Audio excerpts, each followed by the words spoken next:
Hello everyone, कैसे हैं हमारे सभी क्लास 30 के जितने भी नन्हे छोटे प्यारे बच्चे इस समय हमारे साथ जो है हमारी क्लास में बैठे हुए हैं, आए हुए हैं, उन सभी का मैं स्वागत करता हूं। और मैं ये भी आशा करता हूं कि आप सभी बच्चे अपने घरों में स्वस्थ होंगे और सुरक्षित भी होंगे। तो यार, आप लोगों को पता है ही कि हमारा जो चैप्टर चल रहा है ना, हमारा देश भारत, इसके बारे में हम कई सारी चीजें छोटी छोटी क्लासेस के थ्रू समझने की कोशिश करते हैं। आज का जो हमारी क्लास होने वाली है वो होने वाली है बेसिकली भारत के भौतिक स्वरूप के बारे में, जो कि आप ऑलरेडी जान गए होंगे टाइटल को देख के।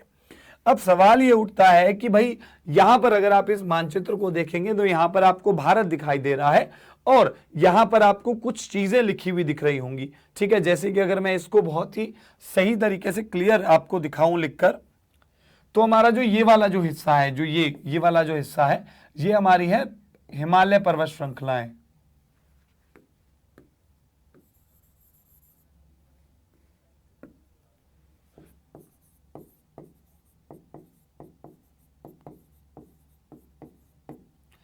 ठीक है, अगर हम इस वाले एरिया की बात करते हैं, जो ये वाले 3 एरिया हमारे आ रहे हैं, ये हैं हमारे उत्तरी मैदान। अगर हम इसकी बात करते हैं तो ये वाला जो हमारा हिस्सा आता है वो हो जाता है हमारा दक्कन का पठार।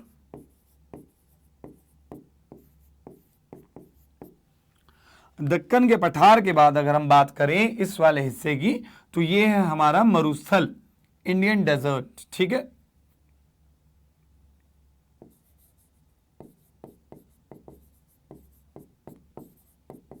भारतीय मरुस्थल। उसके बाद भाई अगर हम यहां बात करते हैं तो यहां पे आते हैं आपके पूर्वी घाट, और इस साइड आपके आते हैं जो ये वाला जो हिस्सा है ये है पश्चिमी घाट। तो इस प्रकार से हमारी जो मेन जो लैंड है, जितने भी हमारी भूमि का वह हिस्सा है जो बहुत ज्यादा महत्वपूर्ण है, यहां पर हमें क्लियर दिखाई दे देता है। इसको याद करने का एक और तरीका है, इस तरीके से भी आप एक ग्राफ बना सकते हैं कि हिमालय पर्वत के अगर हम दक्षिण में जाएंगे तो आपको मिलेंगे उत्तरी मैदान,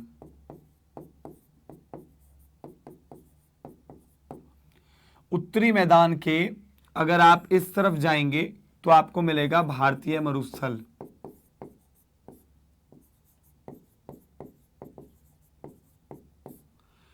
अगर आप इस तरफ जाएंगे तो भी आपको वही पूर्वांचल के जो मैदान है वही देखने को मिलेंगे, तो उस तरफ हमें जाने का कोई इतना इंपॉर्टेंट नहीं होगा।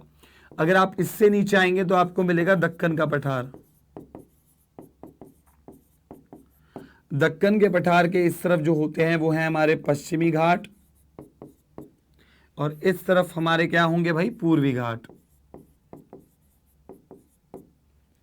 दक्कन के पठार के बाद हमारा जो है दक्षिणी तट आ जाएगा, उसके नीचे आपका श्रीलंका आ जाएगा।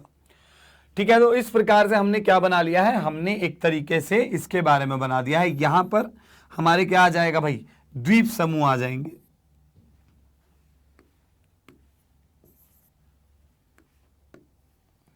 इस दोनों साइड पे हमारे क्या आ जाएंगे, हमारे द्वीप समूह आ जाएंगे।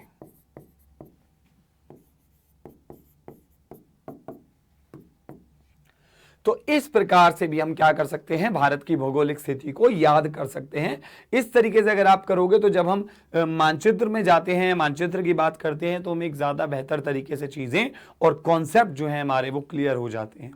तो हमारी आज की जो छोटी सी प्यारी सी क्लास थी बेटा, ये आपको केवल और केवल भारत के भौगोलिक स्वरूप के बारे में एक आइडिया देने की मेन पर्सपेक्टिव से हम लेकर आए थे क्लास, कि यार आप लोगों को ना आइडिया लग जाएगा कि यार भारत में भौगोलिक स्वरूप कितने हैं और भारत के कौन कौन से हिस्से में किस प्रकार से इन भौगोलिक स्वरूपों का एक तरीके से विस्तार है। मैं आशा करता हूं कि आपको हमारी क्लास पसंद आई होगी। मैं ऐसी और प्यारी सी क्लासेस के साथ आपके साथ समय समय पर जुड़ता रहूंगा। थैंक यू सो मच बच्चों, बाय बाय।